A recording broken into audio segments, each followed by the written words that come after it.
3. Assalamualaikum warahmatullahi wabarakatuh. Perkenalkan, kami dari kelompok 4 dari mata kuliah Teori BK Kelompok. Kami akan mempraktekkan proses konseling kelompok. Selamat menonton. Baik, Assalamualaikum warahmatullahi wabarakatuh. Waalaikumsalam warahmatullahi wabarakatuh. Bagaimana kabarnya hari ini anak-anak? Baik, Bu.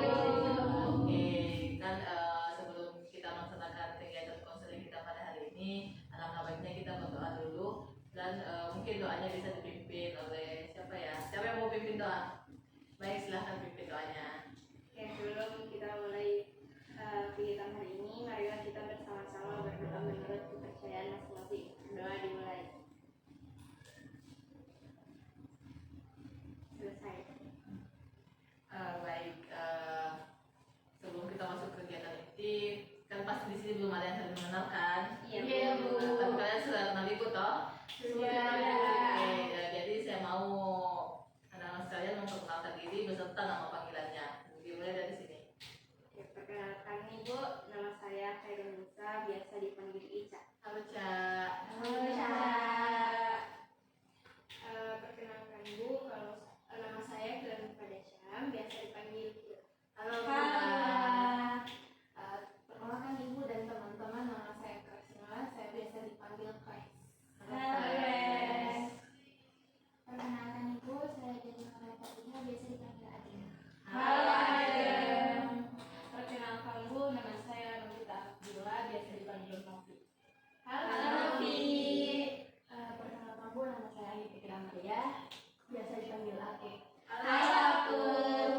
Oke, kan di sini sudah saling mengenal, sudah tahu namanya teman-teman, nama teman-temannya. Jadi adapun maksud dan tujuan ibu kita berkumpul di tempat ini yaitu melaksanakan konseling individu. Ibu harap dengan konseling ini permasalahan yang sedang anak-anak sekalian alami dapat terselesaikan dan mendapat solusi dari kegiatan kita pada hari ini. Nah, adapun yang perlu ibu sampaikan dan ibu tekankan pada pertemuan kita hari ini bahwa di dalam proses pelaksanaan konseling itu ada yang namanya asas kerahasiaan, di mana apapun yang anak-anak sekalian ceritakan itu akan menjadi rahasia dan tidak akan ibu bongkar keluar atau ibu ceritakan ke orang lain tanpa persetujuan dari orang yang bersangkutan. Begitupun kepada anak-anak sekalian, jika teman di antara kita menceritakan masalahnya, anak-anak sekalian pun tidak boleh menceritakan masalah temannya itu ke orang lain tanpa persetujuan dari orang tersebut. Jadi untuk anak-anak sekalian tidak perlu sungkan, tidak perlu takut untuk menceritakan apa sih yang menjadi permasalahan anak-anak sekalian. Terus di dalam proses konseling pun ada dibilang asas kesukarelaan, di mana anak-anak sekalian dengan rela menceritakan tanpa ada rasa tekanan atau keterpaksaan datang ke sini dan menceritakan masalah yang sedang dialami. Nah, jadi agar proses konseling kita dapat berjalan dengan baik dan anak-anak semangat, sebelum kita masuk kegiatan inti, ibu punya games. Apa itu Ibu? Oh, jadi ibu punya games yaitu namanya tepuk konsentrasi. Dimana kalau ibu menyebutkan angka ganjil, kalian tepuk tangan genap 2 kali. Cuman genapnya cuma 2 kali. Ya, kalau misalnya ibu sebut 1, kalian tepuk tangan 2. Sebaliknya kalau ibu sebut angka genap, kalian tepuknya ganjil 1. Jadi kalau misalnya ibu sebut 2, nah coba, mari kita coba. 1, nah cocok. 2, 4. Nah, belum fokus. Kita ulang ya, jadi harus fokus. Kalau kalah, kalau tidak fokus, ada hukumannya. Jadi 1, 2, 7. Nah, masih ada yang tidak fokus. 1 kali lagi. 7 kali lagi. Genap. Nah, kita ulang. 1. Satu, 2, 8. Nah, 1 kali. Kalau tidak ada yang fokus di sini, hukum. Hukumannya Bu.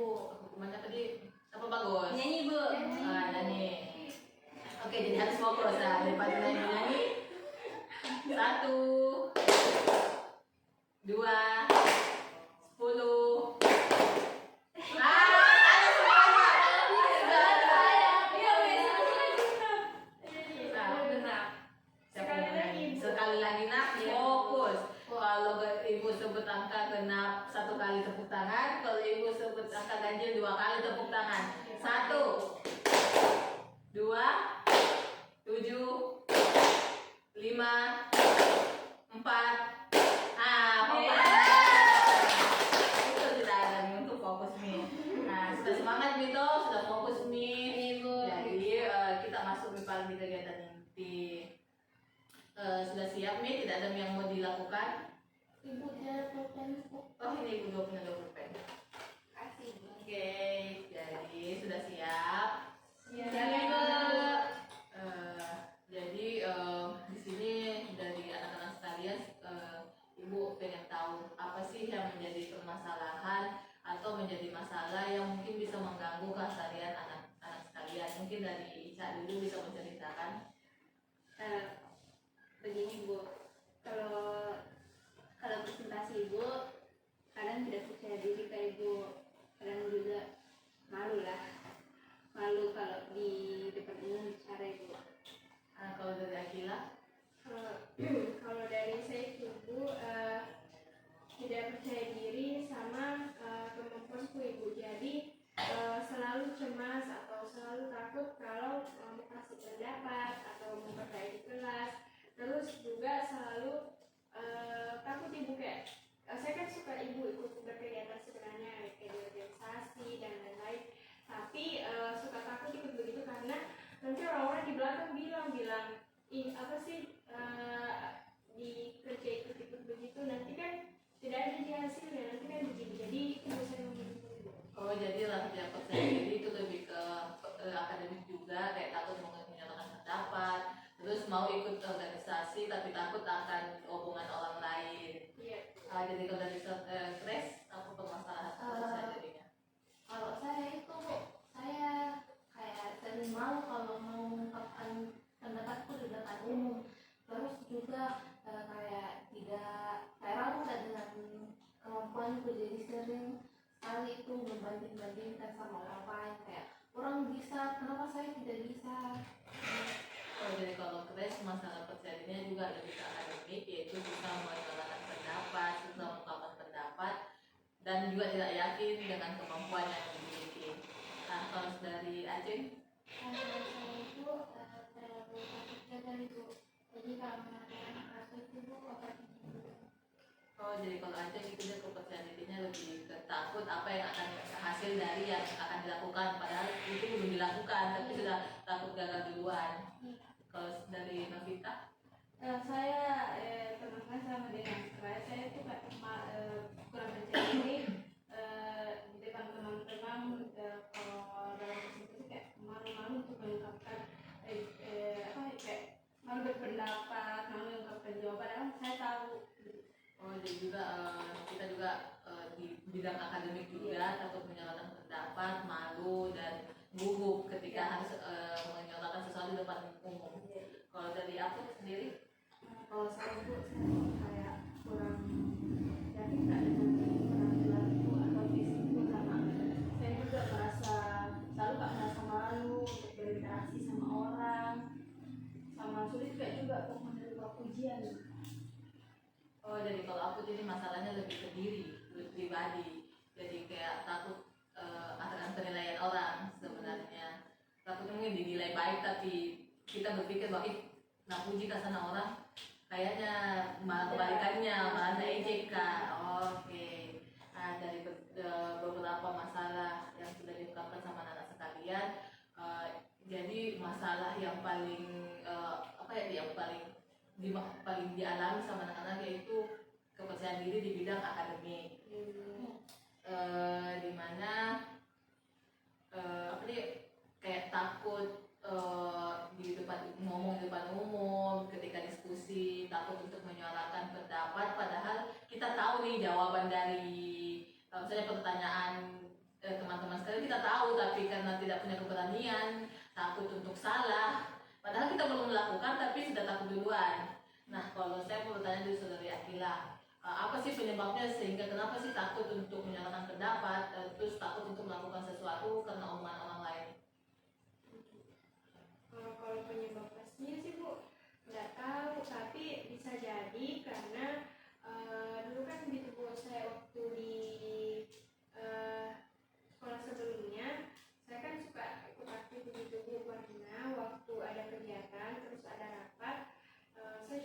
untuk bicara, menyampaikan pendapat begitu. Tapi pimpinan rapatnya waktu itu teman saya sendiri langsung menolak mentah-mentah pendapat saya, langsung bilang ini salah begini, jadi begitu. Sama kalau di kelas itu Bu ya begitu, kadang selalu angkat tangan, tapi entah kenapa guru yang tidak pernah notice di buku pasti kayak selalu dipilih kayak itu terus. Jadi kalau Akila penyebabnya itu karena masa lalu. Jadi di masa lalu pernah menyuarakan pendapat dalam suatu organisasi tapi kalau mentah-mentah, jadi berdampak sampai sekarang sampai takut untuk menyuarakan pendapat di depan umum. Nah, kalau dari saudari Grace apa sih penyebab dari masalah kepercayaan dirinya? Kalau saya sih Bu, lebih ke pas saya mau ngomong, terus saya lebih ke bandingkan sama orang lain yang sudah ngomong lebih dulu. Jadi biasa aku pikir kayaknya ini pendapatku kayak pendapatnya anak SMA, pendapatnya anak kecil, maksudnya tidak sesuai dengan umurku sekarang. Kayak kan kita baru masih duduk di bangku SMA, terus kayak merasa kalau pendapatku ini masih kayak pendapatnya anak SD, anak SMA. Terus kalau pendapatnya teman-temanku yang lain itu kayak bagus ibu, terus saya kayak tidak bagus begitu. Oh, jadi kalau Grace penyebabnya karena yang takut yang disampaikan itu kayak pendapat anak kecil, padahal sudah besar nih tapi pendapatnya kayak anak-anak begitu. Jadi penyebab, jadi sampai sekarang pun juga begitu, takut untuk menyuarakan pendapat. Oke, jadi terus kalau dari Akila kan sudah tahu sih apa penyebab sampai akhirnya sampai sekarang tidak percaya diri. Nah, ada hal apa yang pernah sih dilakukan untuk menghilangkan rasa tidak percaya diri itu? Apakah pernah melakukan usaha atau Akila pernah punya solusi untuk menghilangkan rasa tidak percaya diri itu? Kalau itu Bu pernah, tapi jadi begini Bu, saya pernah coba untuk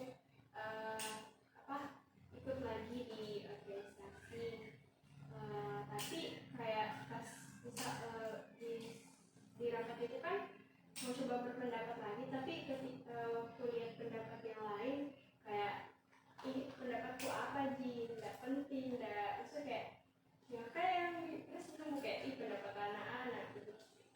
Oke, kalau Grace sendiri sih apa sih yang pernah dilakukan untuk mengurangi rasa tidak percaya diri? Apakah pernah berusaha?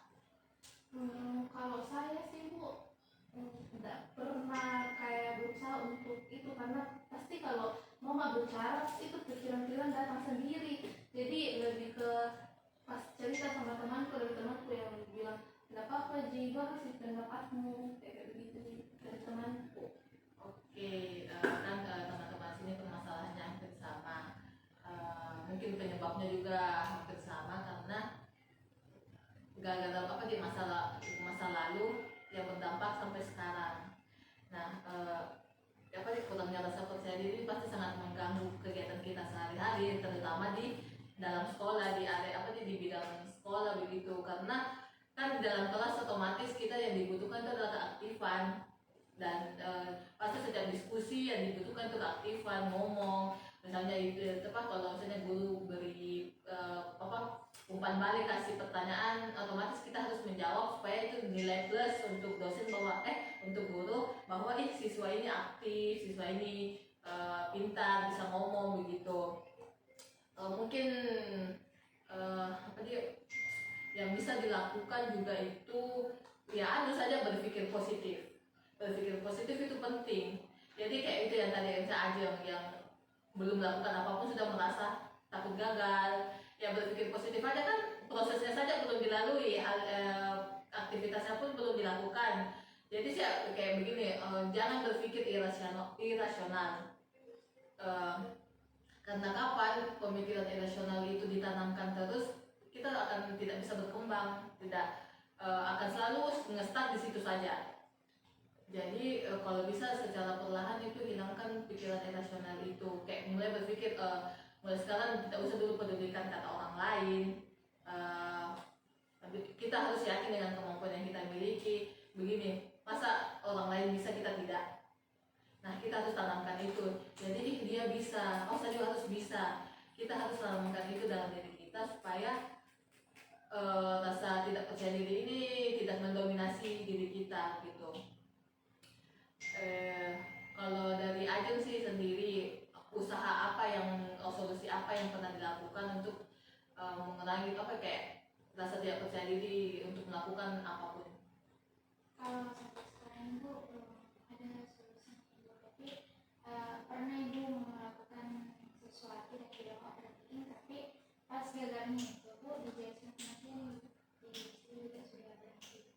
Oke, jadi itu Mi, mulai sekarang tanamkan kayak mulai sekarang harus selalu berpikir positif, kayak kita harus yakin dengan kemampuan diri kita, terus tidak usah pedulikan kata orang lain, mau orang lain bilang ya kayak anak kecil lah, kayak apalah, ya ini diri kita yang tahu diri kita, bukan orang lain.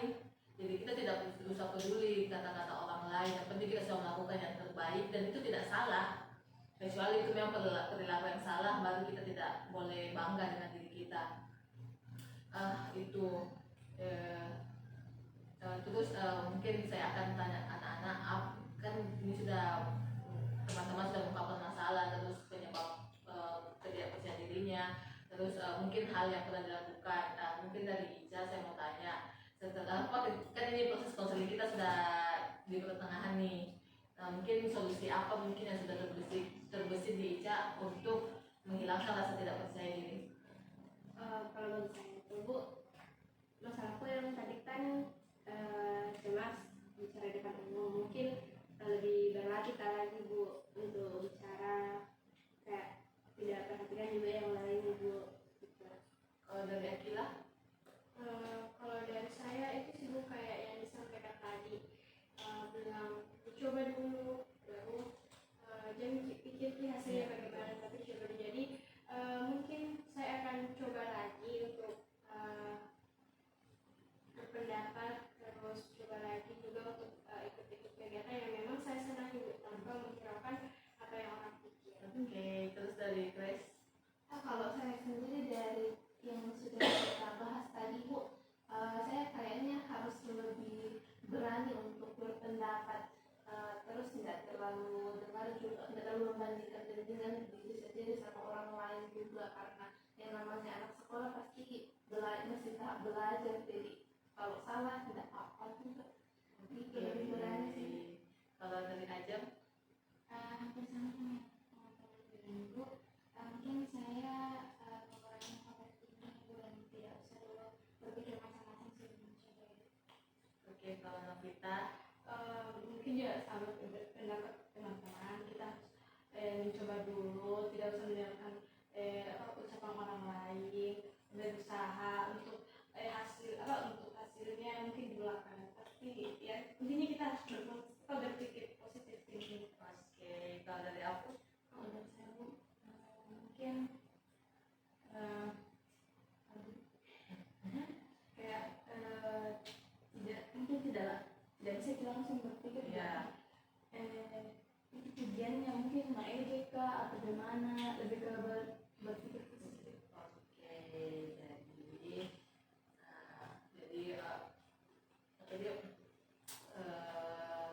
jadi ibu harap dengan solusi yang diungkapkan adik-adik sekalian, anak sekalian sendiri bisa diterapkan selalu.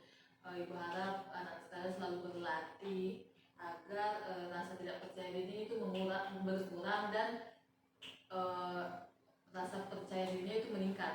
Jadi ibu ingin anak-anak sekalian berlatih dan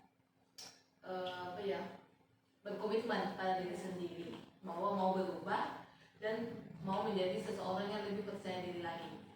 Nah, sebelum ibu akhiri kegiatan ini, ibu punya tugas dan ibu ingin anak-anak sekalian mengisi tugas yang ini. Jawaban.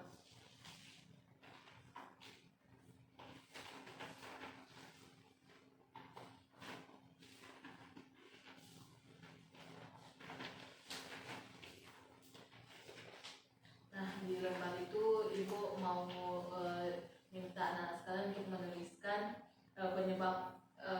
penyebab kalian tidak merasa tidak percaya diri, dan dan apa sih solusi atau hal-hal yang kalian lakukan supaya rasa percaya diri itu bisa lebih meningkat. Jadi Ibu beri waktu 5 menit untuk menuliskannya.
Oke, ini sudah dikumpulkan.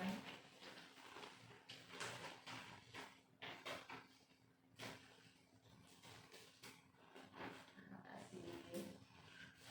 Jadi karena kegiatan kita sudah hampir berakhir, jadi dengan kegiatan ini Ibu harap anak-anak sekalian permasalahan yang sedang dialami itu dapat terselesaikan, dapat rasa kepercayaan diri pada anak-anak sekalian meningkat, dan Ibu harap juga ketekunan anak-anak untuk selalu berlatih meningkatkan rasa percaya dirinya. Sebelum kita akhiri, Ibu minta anak-anak sekalian menuliskan kesan dan harapannya tentang kegiatan kita pada hari ini. Ini Ibu berikan kasih sticky note satu orang satu. Jadi silahkan tuliskan kesannya setelah mengikuti kegiatan konseling kita hari ini, dan apa sih harapan yang kalian inginkan terkait dengan kelanjutan dari proses konseling kita hari ini.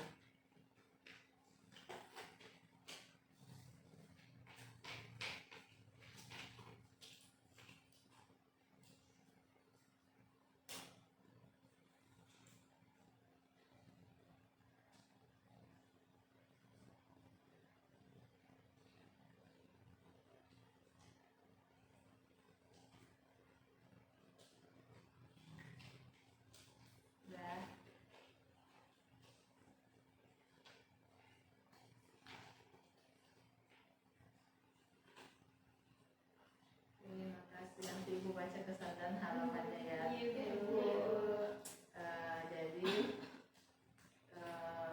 Jadi kan ini baru pertemuan pertama. Jadi mungkin kita akan melakukan pertemuan selanjutnya lagi. Mungkin kita akan semoga permasalahan terkait dengan percaya dirinya itu sudah bisa selesai. Mungkin kita akan bertemu di pertemuan selanjutnya. Ibu mau berterima kasih karena anak-anak sekalian sudah dengan senang hati, dengan sukarela mengikuti kegiatan kita hari ini, dan juga sangat antusias.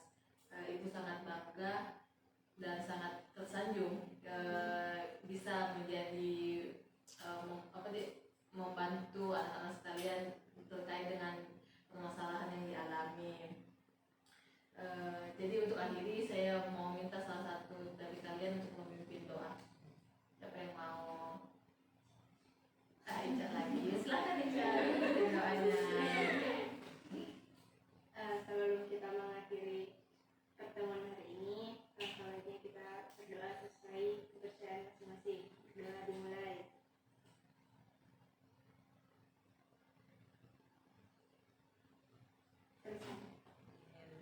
Jadi terima kasih dan sampai jumpa di pertemuan yang selanjutnya. Assalamualaikum warahmatullahi wabarakatuh. Waalaikumsalam warahmatullahi wabarakatuh. Terima kasih sama-sama. Itulah tadi video proses konseling kelompok dari kelompok keempat. Terima kasih sudah menonton.